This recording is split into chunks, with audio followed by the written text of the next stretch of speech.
दर्शक महानुभावहरू फेरि पनि स्वागत छ। यतिखेर हामी बिहानी संवादमा छौँ। बिहानी संवादमा सधैँ हामी एकजना नयाँ अतिथिका साथमा उपस्थित हुने गर्छौँ। कुनै विषयवस्तुका साथमा अथवा उहाँले गर्नुभएका कामका बारेमा कुराकानी गर्ने गर्छौँ। आज श्रीकृष्ण जन्माष्टमी पर्व रहेको छ। सर्वप्रथम तपाईँ सम्पूर्णमा जन्माष्टमी पर्वको शुभकामना दिन चाहन्छौँ। आज बिहानी संवादमा यही आजको दिनलाई चाहिँ कृष्ण जन्माष्टमीमय बनाउन गइरहेका छौँ। आज हामीसँग हुनुहुन्छ शास्त्री सुदर्शन देवकोटा। आज हामी कृष्ण भगवानकी महिमाका बारेमा कुराकानी गर्छौँ। आउनुहोस् उहाँलाई स्वागत गरौँ। स्वागत छ हजुरलाई। हजुर स्वागत हो। आज श्रीकृष्ण जन्माष्टमी पर्व रहेको छ। हजुर तपाईँलाई शुभकामना। धन्यवाद। मेरो पनि शुभकामना हजुरलाई। अब आजको दिनमा एकदम विशेष दिन पनि छ हैन? श्रीकृष्ण जन्माष्टमी पर्व हरेक दिन त यत्तिकै राम्रो भइ नै रहन्छ। यसैमा पनि आज पर्व परेको छ। हजुर आजको दिन अत्यन्त उत्कृष्ट दिन, विशेष दिन। किन विशेष दिन भन्दाखेरि आज भगवान श्रीकृष्ण यो धराधाममा प्रकट भएर समस्त प्रकारका आसुरीय शक्तिहरूलाई ह्रास गरेर दैवीय शक्तिको स्थापना गरेको दिन भएको हुनाले यो विशेष गरेर हामी ईश्वरमा आस्था राख्ने, त्यसमा पनि मानव जातिहरूका लागि त यसलाई अत्यन्त धर्ममय अथवा पुण्यमय दिन। यसको महिमालाई के भन्छ भने जतिसुकै गान गर्दाखेरि पनि हामी असम्भवै हुन्छ, यानि सक्दैनौँ। त्यस कारणले यो दिनको महिमाको बारेमा, यो दिनको महत्त्वको बारेमा जति वर्णन गर्दाखेरि पनि त्यो कमै हुन्छ। त्यसैले आज साक्षात् भगवान जसलाई सच्चिदानन्द रूपाय विशोत्पत्त्याधिहेतवे तापत्रय विनाशाय श्रीकृष्णाय वयं नमः। भगवान व्यासजीले पनि श्रीमद् भागवत महापुराणको रचना गर्दा पहिलो मङ्गलाचरणको रूपमा यो मन्त्रलाई त्यहाँ लेख्नुभयो। र भगवान को हुनुहुन्छ त भन्दा कृष्णात् परम किमपि तत्त्व अहम न जाने। वेदव्यासजीले यति 18वटा पुराणको रचना गर्नुभयो। त्यत्रो महान जो भगवानको अंशावतार मानिन्छ, उहाँले पनि भगवानको विषयमा के भन्नुभयो भने कृष्णात् परम किमपि तत्त्व हम नजाने। प्रभु कृष्ण हजुर को हुनुहुन्छ, हजुरलाई मैले जान्न सकिनँ, चिन्न सकिनँ भन्नुभयो। जसले भगवानको सारा जन्म समयदेखि उहाँको सम्पूर्ण लीलाहरूको बारेमा वर्णन गर्नुभयो। उहाँले त भगवानलाई मैले चिन्न सकिनँ भन्नुभयो भने भागवतमा भन्यो कृष्णात् परम किमपि तत्त्व अहम नजाने। त्यसैले भगवानका विभिन्न गुणहरू, विभिन्न रूपहरू, त्यसलाई जसले जसरी हेऱ्यो त्यसै गरी प्राप्त हुन्छन्। जस्तै गीताजीमा भगवानले भन्नुभयो सात्विकी देवहरूले मलाई भगवानको रूपमा जान्नुहुन्छ, राजर्षिहरूले मलाई राजाको रूपमा मान्नुहुन्छ, तामसीहरूले मलाई भूत प्रेतको रूपमा मान्छन्। चाहे जसले जसरी मानुन् म त्यही हुँ। त्यस कारणले भगवान त विराट स्वरूप, भगवानको बारेमा भनिसक्ने कुराहरू त हुँदैनन्। त्यसैले त्यस्तो सच्चिदानन्द स्वरूप परमात्माले आज यो संसारमा दुष्टहरूलाई संहार गरेर साधुहरूको रक्षा गर्नका निमित्त प्रकट भएर यो लोकको कल्याण गरेको हुनाले आजको दिन अत्यन्त पवित्र दिन र अत्यन्त महत्त्वपूर्ण दिन मानिन्छ। पनि आज श्रीकृष्णले चाहिँ यो धरतीमा पाइला टेक्नुहुन्छ होइन? त्यही दिनको अवसरमा चाहिँ हरेक वर्ष भनौँ न यो पर्व बनाउँदै आइरहेका छौँ। यसको महिमामा जति व्याख्या गरे पनि कमै पर्छ। भगवानको व्याख्या गर्दा कमै पर्छ। त्यसमा पनि कृष्णजीको त अनेक लीला छ होइन, अनेक स्वरूप छ, अनेक रूप छ, बयान गर्ने साध्य नै छैन। अब यसका महत्त्वको बारेमा हामी एकछिनमा कुराकानी गर्छौँ। अब आज व्रत बस्नाले चाहिँ के हुन्छ? व्रत बस्नाले एकदम बडा मिठो प्रश्न गर्नुभयो। व्रतको अर्थ हुन्छ उपासना। उप भनेको नजिक, आसन माने बस्नु है। उपासनाको अर्थ के भन्छ? उप माने नजिक, आसन माने बस्नु। भगवानको नजिक बस्नुलाई भन्यो उपासना। त्यसलाई हाम्रो बोलचालको भाषामा व्रत बस्ने भन्यो। अब हामीहरू भगवान प्राप्तिको लागि, ईश्वर प्राप्तिको लागि त त्यो विषयमा हामी निरन्तर लाग्नु पर्यो। मन कर्म वचनद्वारा त्यहाँ निरन्तर लाग्नु पर्यो। कुनै पनि चिजको प्राप्ति गर्नु छ हामीलाई भने त्यहाँ निरन्तरता हुन्छ। जस्तै हामीले डिग्री हासिल गर्नु छ भने त्यहाँ निरन्तर रूपमा हामीले अध्ययन गऱ्यौँ, इक्जामहरू दिनै गयौँ भने पास हुँदै हुँदै जाँदा हामीलाई त्यो डिग्री प्राप्त हुन्छ। बिचैमा हामीले छोडिदियौँ भने डिग्री प्राप्त हुँदैन। त्यस्तै तरिकाले भगवानलाई प्राप्त गर्नका निमित्त पनि हामी भगवान कसरी नजिक जाने, कसरी प्राप्त गर्ने भन्ने कुरामा आफूलाई मन कर्म वचनद्वारा प्रस्तुत गर्नुपर्छ। अब व्रतको उद्देश्य के हो भन्दा हाम्रो विचारमा आउने विकृतिहरूले, मनमा आउने विकृतिहरूले हामीलाई ईश्वरबाट विमुख गरिदिन्छ। त्यो विकृति कसरी आउँछ त? हाम्रो खानपानले आउँछ, आहारले आउँछ। जस्तै भनिन्छ जस्तो गर्यो आहार उस्तै हुन्छ मन भने हुन्छ। हाम्रो त्यो आहारमा हरेक प्रकारका विकृतिहरू आउने भएको हुनाले त्यस्तो प्रकारको भोजन गर्दाखेरि हाम्रा मनमा पनि हरेक प्रकारका सङ्कल्प विकल्पहरू उठ्ने, विकृतिहरू उठ्ने र ईश्वरको चिन्तनमा मनलाई लाग्न नदिने हुने भएको हुनाले आजको दिनमा कमसेकम उपासना गरेर भगवानको नजिकमा बस्ने भाव राखेर हामीले व्रत बसेर आजको दिनमा हामीले जस बेला पनि ईश्वरको स्मरण गऱ्यौँ, भगवान कृष्णको स्मरण गऱ्यौँ भने त्यो कृष्ण तत्त्वलाई हामीले प्राप्त गर्न सक्छौँ र भगवानको हामी नजिक जान सक्छौँ। जसले के हुन्छ त भगवानको कृपा भयो भने संसारमा असाध्य भन्ने चिजहरू नै रहँदैन। जस्तै भन्नुभएको छ तुलसीदासजीले, हो है सोही जो राम रचिराखा को करी तर्क बडा ओही शाखा। त्यस कारणले यो संसार जे हुन्छ परमात्माको इच्छाले हुन्छ। हामीले जे गरिराखेका छौँ त्यो परमात्माकै इच्छा अनुसार गरिराखेका छौँ। त्यस कारणले परमात्मामा हामीले आफूले लीन गरौँ। हामीले गरेर यहाँ केही पनि हुँदैन। यसको मतलब हामीले त कर्मै नगर्ने त भने होइन। हामीलाई भगवानले केवल निमित्त बनाउनु भएको छ। त्यो कर्म सम्पूर्ण गराउने अधिकार कसलाई छ? ईश्वरलाई छ।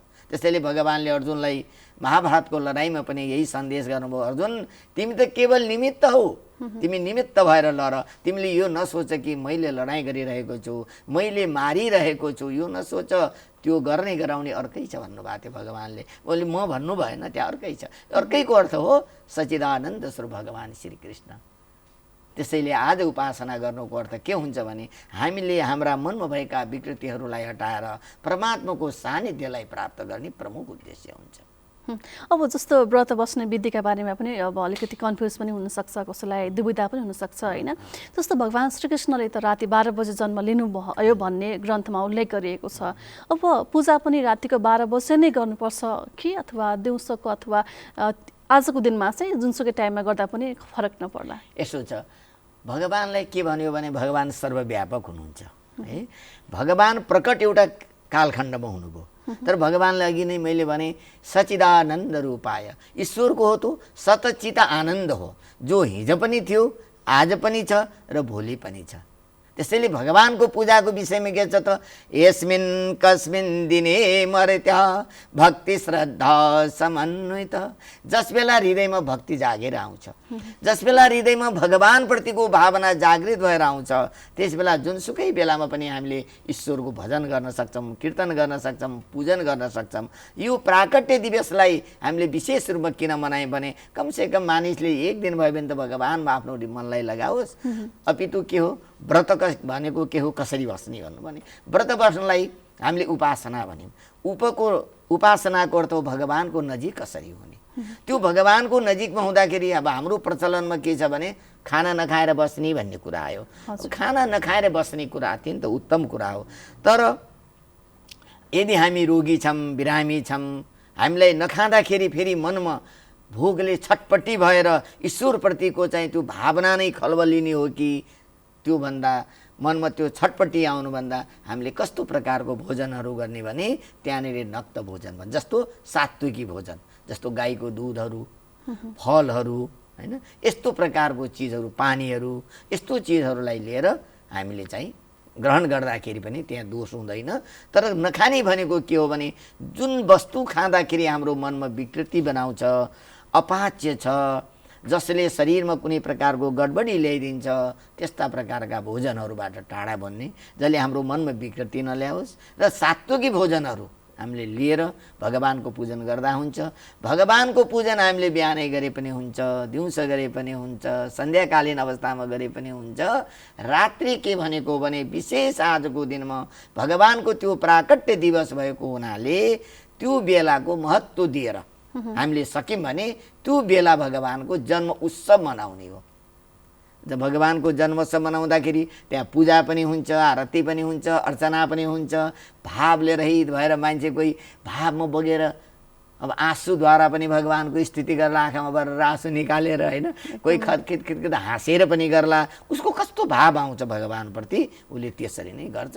पूजा त भगवानको जस बेला गर्दाखेरि पनि हुन्छ। त्यो समय चाहिँ उत्सव मनाउने समय हो। जस्तो खासमा चाहिँ अझै रातिको 12 बजेसम्म भजन कीर्तन गरेर भगवानको नाम जपेर बस्यो भने झनै राम्रो होइन? अत्यन्त राम्रो। किन राम्रो भन्दाखेरि हाम्रो शास्त्रहरूले पनि के भने कलौ केशव कीर्तन है। यहाँ भनिया एउटा सानो मैले कविता सुनाएँ हजुरलाई। ढली मली गरेछ कली छली मली करालयो काल कली अति बली लुके डराई सब मुक्ति साधन खडा छ एउटै हरिनाम कीर्तन। अर्थात् कलिजुगमा मुक्तिको साधन भनेको के हो भने भगवानको नाम संकीर्तन हो। त्यसैले हामीले सधैँ गर्न नसके पनि कमसेकम आजको दिनमा भगवानको प्राकट्य दिवसको दिनमा भगवानको जन्मोत्सव मनाउने अभिप्राय राखेर भगवानको भजन कीर्तन गऱ्यौँ भने त्यो त त्यसै सुगन्ध भयो। हामीले बिहानैदेखि हरेक तरिकाले जसले जसरी सक्छौँ भगवानको भजन कीर्तन गर्नु अत्यन्त उत्तम हुन्छ। त्यसैले भन्यो कलौ केशव कीर्तनम, कलिजुगमा केवल भगवानको कीर्तन नै एउटा मुक्तिको मार्ग हुन्छ। हजुर, जस्तो पूजा गर्दाखेरि होइन भगवानलाई चाहिँ अब हरेक किसिमका भोजहरू लगाउने गरिन्छ प्रसादको रूपमा होइन, अथवा दही त कृष्णलाई छुटाउने कुरा नै भएन होइन। त्यस्तो कुनै चिज छ जुन कुनै वस्तु छ भगवानलाई पूजा गर्दाखेरि चाहिँ यो चाहिँ अनिवार्य रूपमा चाहिँ हुनैपर्छ भन्ने त्यस्तो? हजुर, अब यहाँ के भन्छ भने भगवानको अत्यन्त प्रिय वस्तु नौनीलाई मानिन्छ है। अब यो नौनीलाई भगवानले नै किन प्रिय वस्तु मान्नुभयो त है? नौनीमा 4 प्रकारका गुण हुन्छन्। कस्तो गुण हुन्छ? देख्दाखेरि अत्यन्त सुन्दर हुन्छ, सेतो देखिन्छ, छाम्दाखेरि अत्यन्त मुलायम हुन्छ, खाँदाखेरि अत्यन्त स्वादिलो हुन्छ, खाइसकेपछि त्यसले शरीरलाई पौष्टिक आहार प्रदान गर्छ। यस्तो प्रकारको 4वटा गुण भएको वस्तु भएको हुनाले भगवानलाई मुख्य रूपमा भोग लगाउने वस्तु भनेको मक्खन मिश्री भन्यौँ हामीले है। मक्खन भनेको नौनी, मिश्री भनेको मिठो पदार्थ, त्यसमा चिनी भनौँ या मिश्री भनौँ, त्यो मिठो पदार्थ। अब यो नै भगवानले किन रोज्नु भयो त भन्दाखेरि उहाँले हामीलाई सङ्केत गर्नुभयो, ए बाबु तिमी पनि यो धराधाममा जन्म लिएर आएका छौ, तिमी पनि नौनी जस्तै सुन्दर बन है, नौनी जस्तै मुलायम बन। यो होइन कि जोसँग भेटभयो झगडा गरिहाल, त्यसो होइन। नौनी जस्तै मुलायम बन र तिम्रो मुखारबाट बिन्दबाट जुन शब्दहरू निक्लिन्छन् ती शब्दहरूलाई जसले श्रवण गर्छन् त्यसको कानबाट उसको शरीरमा गएपछि उसले एउटा ऊर्जा प्रदान गर्न सकोस् होइन। त्यस कारणले यी नौनीमा भएका यस्ता 4 गुणहरू तिम्रो मनमा सद्विचार आओस्, त्यसैले भगवानले त्यो नौनीलाई रोज्नुभयो। र त्यो नौनी र मक्खन आदि विशेष गरेर भगवानलाई भोगको रूपमा लगाउने र यस्ता यी कथाहरूले जस्तो भगवानले नौनीको जसलाई रोज्नुभयो भने यसको आशय के थियो भने हाम्रो मानव जीवनमा पनि हामीले आफूलाई नौनी जस्तै बनाउने हो। नौनी भनेको अत्यन्त गुनिलो वस्तु भएको हुनाले त्यो आशयमा भगवानले आजको दिनमा मक्खन मिश्रीको भोग लगाउँदा अत्यन्त उत्तम हुन्छ। अब दहीको कुरा आयो। दही गाईको दुधबाट बनेको हुन्छ। दुधमा हरेक प्रकारको अमृत हुन्छ। त्यो दुध भनेको यस्तो वस्तु हो हरेक जीवलाई, हरेक प्राणीलाई दूध पिए बिना ऊ बाँच्दैन, उसको जीवनदाता दूध हो। त्यही दुधबाट बनेको दही अत्यन्त चाहिँ पौष्टिक आहार भएको हुनाले भगवानले त्यो दहीलाई किन मन पराउनु भयो, दही किन ग्रहण गर्नुभयो भन्दा मानवहरूले पनि दही खाए भने यानि ग्रहण गरे भने उनीहरू हृष्टपुष्ट हुनेछन्। जस्तो आहार हुन्छ त्यस्तै प्रकारको उनीको विचार हुने भएको हुनाले दहीले उनीहरूलाई सद्बुद्धि, सद्भाव र सद्विचारको विकास गर्छ भनेर भगवानले त्यो कुराको विकास होस् मानव जातिमा भनेर त्यहाँ देखिन्छ नि भगवानले आफ्ना साथीहरूलाई दही बाँटी राख्नु भएको हुन्छ। र त्यो भन्न खोजे के हो भने राम्रा वस्तुहरू, ज्ञानका कुराहरू सबैलाई बाँड्नुहोस् ताकि सबैको जीवन सुखमय बनोस्। जस्तो भगवान श्रीकृष्णको तस्विर हेर्दाखेरि हामी तस्विरमै सीमित छौँ होइन, तस्विर हेर्दाखेरि त्यहाँ मयूरको प्वाँख पनि देख्छौँ हामीले र मयूरको प्वाँखलाई पूजा गर्दाखेरि पनि त्यहाँ रहन्छ पनि होइन। खासमा यसको अर्थ अब हजुरले भन्नुको आशय के थियो भने भगवानको मुकुटमा मयूर पङ्ख हुन्छ है। भगवानको मुकुटमा मयूर पङ्ख किन राखियो? बडा गम्भीर प्रश्न गर्नुभयो। यो के छ भन्नुहुन्छ भने हामीले एकातिर भगवानलाई के भन्छौँ भने भगवानका 16,108 पट रानी हुनुहुन्थ्यो है। अब एकातिर भगवान आबाल ब्रह्मचारी, यहाँ दुईटा कुरा छन्। यी दुईटै कुरा सत्य हुन्। फेरि भगवानका 16,108 पट रानी पनि हुनुहुन्थ्यो, भगवान संसारको सबैभन्दा आबाल ब्रह्मचारी पनि हो। अब यो मयूरको पोक धारण किन गरियो भने मयूर भनेको यस्तो पंक्षी हो जसले यौन प्रक्रियाद्वारा सन्तान उत्पादन गर्दैन, शारीरिक सम्बन्ध गर्दैन उसले। यानी मयूर ब्रह्मचारीकै रूपमा हुने भएको हुनाले त्यो मयूरको पोखलाई भगवानले शिरमा राख्नुको अर्थ के हो भने म आबाल ब्रह्मचारी हुँ भनेर देखाउनु भयो। अब त्यसो भए कसरी ब्रह्मचारी भन्ने त भगवानका त छोराहरू छन्, एउटी रानीबाट 10, त्यहाँबाट 10, कति कति होइन 56 कोटी यदुवंशीहरूका कुराहरू आउँछन्, 16,108 रानीका कुराहरू आउँछन्। अब यो के भनेको भने शास्त्रका कुराहरू के हुन्छन् भने त्यो विद्वानहरूले लेख्दै जाँदाखेरि उसको भावार्थ, लक्ष्यार्थ, शब्दार्थ भन्ने कुराहरू हुन्छ। त्यो शब्दार्थमा त्यो कुरा हो, तर सतचिद आनन्द स्वरूप परमात्मा त के हो भने विराट स्वरूप हो है। भगवान श्रीकृष्ण भने त के हो, विराट स्वरूप हो, जसले यो सारा संसारलाई उत्पत्ति गर्नुभयो। जस्तै आफूलाई उहाँले 3 भागमा विभक्त गर्नुभयो, ब्रह्मा विष्णु महेश्वर। यो सत्वगुणको रूपमा आफूलाई विष्णु भन्नुभयो, रजोगुणको रूपमा ब्रह्माजी भन्नुभयो, तमोगुणको रूपमा शिवजी भन्नुभयो। जुन कुरालाई हामीले आज बाइबलमा हेऱ्यौँ भने त्यहाँ गड भनिन्छ, जिओडी गड है। त्यो जिओडी गडको फुल फर्म गऱ्यौँ भने हामीले त्यहाँ सत्व रज तम अर्थात् ब्रह्मा विष्णु महेश्वर, त्योभन्दा माथि उनले गड भने। त्यो गड भनेको त्यही सचित आनन्द स्वरूप परमात्मा ईश्वर हो। त्यो ईश्वर निर्विकार छ है। अनि त्यो ईश्वर कहाँ विराजमान छ त भन्दाखेरि प्रत्येक प्राणीको हृदयमा छ। अब यो कुरालाई कसरी सिद्ध गर्ने भन्दा वेदमा के भन्यो भने सहस्रशी रेखा पुरुषः सहस्राक्ष सहस्रपाद सबुमिगुं सर्वतः प्रेत्वा त्यतिट दशाङ्गुलम। त्यो परमात्मा हाम्रो नाभिभन्दा माथिको दशङ्गुलको भागमा विराजमान हुनुहुन्छ। अब पत्नी भनेको मन हो, यो मन भनेको चारैतिर फिजिन्छ। त्यसैले भगवानले चाहिँ त्यो शारीरिक सम्पर्कद्वारा अथवा देहको सम्पर्कद्वारा सन्तान उत्पादन गरेको होइन। भगवानका सन्तान त यी सम्पूर्ण जीवात्मा हुन्। त्यसैले के भन्नुभयो भगवानले भने सुरमुनि देखिन् भूसुनासम्म छौ प्रभु सबका घटमाटम्म प्रभु कालेखी प्राणी मात्र पुत्र बराबर करुणा पात्र। यो संसारका यावत जीवहरू नै भगवानका सन्तान हामी। त्यसैले भगवान आबाल ब्रह्मचारी हुनुहुन्छ र त्यो आबाल ब्रह्मचारीको प्रतीक त्यो मयूरको पोखलाई भगवानले शिरमा धारण गर्नुभयो। त्यही मान्यता छ। हजुर। जस्तो अब भगवान श्रीकृष्णको नाम आउने बित्तिकै राधाको नाम पनि जोडि नै हालिन्छ होइन। विभिन्न मठ मन्दिरमा अब संसारभरिका मन्दिरहरूमा श्रीकृष्ण र राधाको हुन्छ नि, अब त्यहाँ मूर्ति हुन्छ, त्यहाँ रहेको हुन्छ र अलिकति त्यति हुँदाहुँदै त्यति प्रेम हुँदाहुँदै पनि राधा र कृष्णको मिलन भएको अथवा वैवाहिक सम्बन्ध गाँसिएको भन्ने कुनै पनि इतिहासमा लिपिबद्ध गरेको छैन। बरु रुक्मिणीसँग विवाह बाँधिएको र उहाँको 2टा जोडी चाहिँ मिलन भएको हो भन्ने छ। खासमा के हो यो? अब यो राधा भनेको लक्ष्मी है। राधा भनेको लक्ष्मी। भगवानले जब देवताहरूले यो पृथ्वीको भारलाई हरण गर्नका निमित्त यहाँ पृथ्वीमा अवतीर्ण हुनु पर्यो प्रभु भनेर भन्नुभयो। भगवानले पनि आफ्नो महान वाणीमा के भन्नुभएको छ भने यदा यदा हि धर्मस्य ग्लानिर्भवति भारत अभ्युत्थानम् धर्मस्य तदात्मानं सृजाम्यहम्। जब जब यो संसारमा धर्म नासिँदै जानेछ, अधर्म फैलिनेछ, अधर्मको फैलिनुको अर्थ हो राक्षसी प्रवृत्ति बढ्नेछ, तिनीहरूबाट संरक्षण गरेर सन्तहरूको रक्षाका निमित्त म यो संसारमा अवतीर्ण हुनेछु। भगवानले नै यो कुरा भन्नुभएको छ। भगवान जब यो संसारमा अवतीर्ण हुने भनेर आउनुभयो, राधाजीले त्यहाँ लक्ष्मीले त्यहाँ मना गरिदिनु भयो है, म जान्न यो संसार रूपी उसमा भनेपछि भगवानले अत्यन्त आग्रह गरेपछि राधा महारानी प्रकट हुनुभयो। राधा कुनै आमाको गर्भबाट जन्मिनु भएन है। राधा प्रकट हुनु एउटा कमलको फुलबाट उहाँ प्रकट भएको इतिहास छ। र राधा र भगवान श्रीकृष्ण अलि भिन्न भिन्न ठाउँमा रहनुभयो। जस्तो बर्सानामा राधाको प्राकट्य भएको मानिन्छ। अब भगवान त्यसरी मथुरामा जन्मिनुभयो, अपितु नन्द बाबाका घरमा उहाँ हुर्किनुभयो। र भगवान राधाकृष्णको बिचमा एक बेला मेल भएको पनि छ र विवाह भएको पनि छ।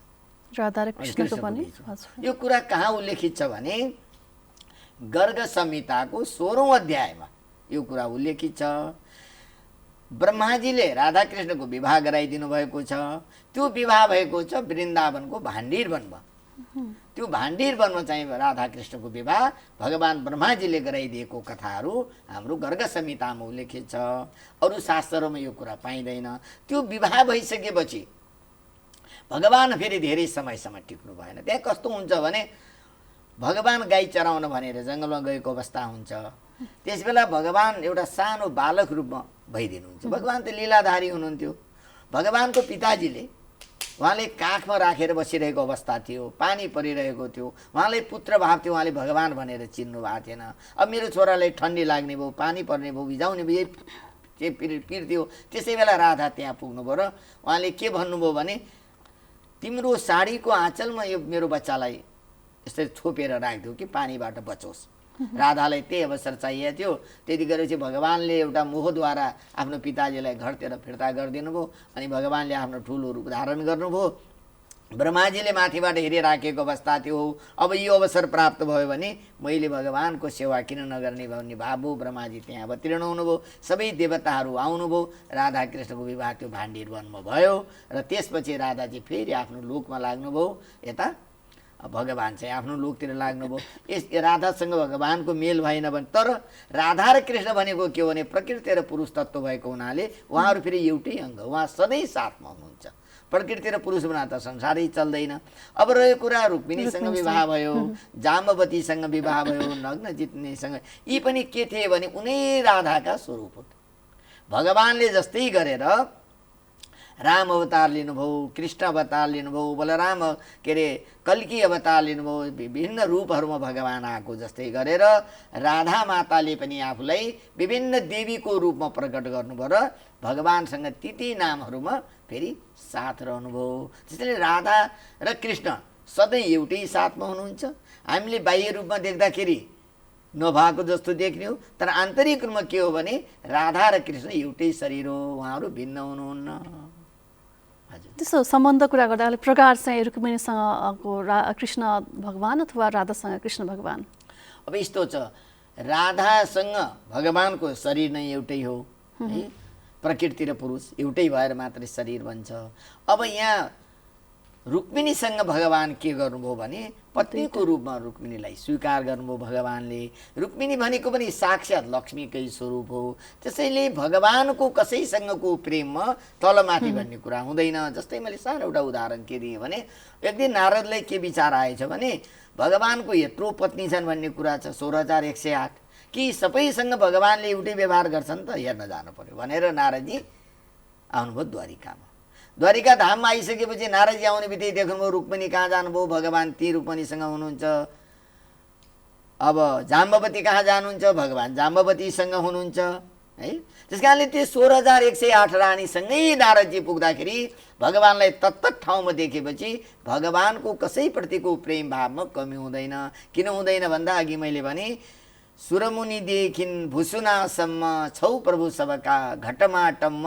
त्यसकारणले यावत प्राणीका जीवमा त्यही भगवान श्रीकृष्ण रहने भएको हुनाले भगवान श्रीकृष्णका निमित्त कोही टाढा नजिक भन्ने हुँदैन। यो त लौकिक रूपमा संसारलाई देखाउनलाई भगवानले एउटा मायाको रचना गरिदिनुहुन्छ। अपितु हामीले बुझिने कुरा के हो भने भगवान श्रीकृष्णको भाव सबैसँग बराबर हुन्छ। एकदमै जस्तो भगवानलाई चाहिँ मक्खन चोर होइन, एकदम बदमासे चञ्चलले अब गोपिनीहरूका पानी दुधका घैला पनि फुटाउने त्यो पनि गरिन्थ्यो। स्वभाव चञ्चलै थियो, वस्त्रहरू हरण गर्ने। एकदमै हजुर। यस्तो छ भगवानले त्यहाँनिर मक्खनको कुरा आइरहेको थियो नि। मक्खन चोर किन भन्यो भगवानलाई भने भगवानले सबैको चित्तलाई हरण गरिदिनुहुन्छ है। चित्तलाई हरण गर्ने भएको हुनाले त्यसलाई चोर भनिन्छ। भगवान चोर भनेर सामान्य यो लौकिक संसारको चोर जस्तो नभएर सबैको चित्तलाई हरण गरिदिने, मक्खनलाई राम्रो चिजलाई पनि हरण गरिदिने, नराम्रो चिजहरूलाई पनि हरण गरिदिने। त्यस कारणले भगवानले उसमा भएको विकृतिलाई मनुष्यको हृदयमा अंकित विकृतिलाई हरण गरेर ज्ञान रूपी प्रकाश उसको हृदयमा भरिदिने भएको हुनाले भगवानलाई त्यसरी चित्त चोर, मक्खन चोर यी शब्दहरूद्वारा उहाँलाई सम्बोधन गरिन्थ्यो। जस्तो अब सबैलाई आकर्षण गर्ने एकदमै शक्ति थियो होइन, अब दिव्य व्यक्तिका रूपमा पनि भगवानलाई लिने पनि गरिन्छ। अब भगवानमा त अलौकिक शक्ति थियो होइन, भगवानमा त के थियो भने उहाँले उहाँकै उसबाट यो संसार चलायमान थियो। माया रूपी शक्ति पनि भगवानसँग हुन्छ। सर्वशक्तिमानलाई नै ईश्वर भनिने हो। त्यस कारणले त्यो ईश्वरले त जे चाहे त्यही गर्न सक्छ। त्यस कारणले भगवानले सबैको चित्तलाई हरण गर्न सक्ने, उसको भावनालाई बदलिदिन सक्ने, यतिसम्म कि भगवानले उसको प्राणलाई पनि आफूमा लिइदिन सक्नुहुन्थ्यो। जस्तै महाभारतको युद्धमा भगवानले हेर्ने बित्तिकै जो दुष्टहरू थिए उनको प्राणलाई त भगवानले नै हरण गरिदिनु भएको थियो। त्यहाँ त अर्जुनलाई एउटा निमित्त मात्रै भगवानले बनाउनु भएको थियो। त्यस कारणले भगवान त सर्वशक्तिमान हुनुहुन्छ। ईश्वर सर्वशक्तिमान भएको हुनाले त्यो भगवानको लीलाहरूको बारेमा, भगवानको शक्तिको बारेमा त मैले अघि नै भने जति व्याख्या गरे पनि हामीले यहाँ घन्टौँ लगाएर दिनभरि व्याख्या गरे पनि तिनी अधुरै हुन्छन्। अहिले छोटो समयमा यत्रो कुरा त गर्न सकिँदैन। त्यस कारणले भगवानले सर्वव्यापक भएको हुनाले त्यो लीला रूप हो भगवानको। संसारलाई देखाउनको लागि भगवानले त्यस्ता लीलाहरू गर्नुहुन्थ्यो। व्यवहार चाहिँ एउटै एकरूपता हुन्थ्यो, तर उहाँको चाहिँ स्वरूप चाहिँ फरक फरक। हजुर, त्यस कारणले हामीले त अब सबै कुराहरूमा चाहिँ भगवान कृष्णको उपस्थिति चाहिँ हामीले देख्यौँ। हजुर हजुर, सबै कुराहरूमा सम्पूर्ण चिजहरू, चाहे त्यो मनुष्य होस्, चाहे पशुपक्षी होस्, चाहे वृक्ष होस्। त्यसैले हाम्रो हिन्दू संस्कृतिमा के भनिएको छ भने हामीले सबैलाई भगवान मान्छौँ नि। पिपलको वृक्षलाई पूजा गऱ्यौँ, त्यहाँ भगवानै देखेर गऱ्यौँ। ढुङ्गालाई शालिग्रामको रूपमा पूजा गऱ्यौँ, त्यहाँ पनि भगवानै देख्यौँ। त्यसैले कण कणमा पनि भगवानको निवास छ भन्यौँ, धुलो धुलोमा पनि भगवानको निवास छ भन्यौँ। त्यस कारणले परमात्मा सर्वमा जगतमय हुनुहुन्छ, सर्वव्यापक हुनुहुन्छ। त्यो व्यापकता नै ईश्वर हो। त्यसैले भगवानलाई हामीले सङ्कुचित भावले हेऱ्यौँ भने एउटा सानो रूपमा, एउटा सानो मूर्तिको रूपमा देखौँला। विशाल भावले हेऱ्यौँ भने यो संसारै भगवान हो। त्यसैले भगवानले विराट स्वरूपको दर्शन दिनुको अर्थ के थियो भने ती लोकहरूले मलाई बुझुन्, जानुन् कि ईश्वर भनेको सर्वव्यापक छ भनेर देखाउनलाई नै भगवानले विराट स्वरूपको दर्शन दिनुभएको थियो। जस्तो अब तपाईँ अब विगत लामो समयदेखि अब यी कुराहरूसँग एकदम नजिक हुनुहुन्छ होइन। अब जस्तो पहिला र अहिलेको अब पूजा गर्ने विधि भनौँ अथवा त्यो परम्पराहरूमा चाहिँ अलिकति कस्तो चेन्ज पाउनु भएको छ? पहिला गरिने यो साधन अथवा साधना त एउटै हुन्छ होइन, तर पनि अब अघि पनि हामीले कुराकानी गऱ्यौँ। आज खास भन्ने हो भने राति 12 बजेसम्म भगवानको भजन कीर्तन गरेर चाहिँ बस्नुपर्ने हो खासमा भन्ने हो भने होइन, तर भगवानको पूजा आज गर्नको लागि कुनै समय त तोकिएको छैन।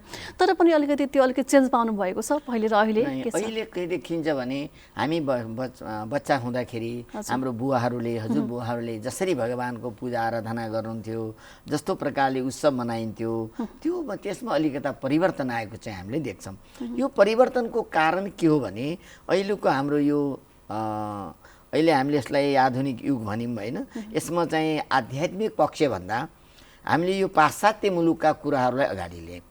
यहाँनिर हामीले के कुरा बुझिनौँ भने जो हाम्रा वैदिक ग्रन्थहरू छन्, वेदको कुरा छ, वैदिक ग्रन्थहरू छन्, पुराणका कुराहरू छन्, यसका कुराहरू 100% सत्यहरू छन्। तिनी व्यवहारमा लागू भएको पनि देखिन्छ।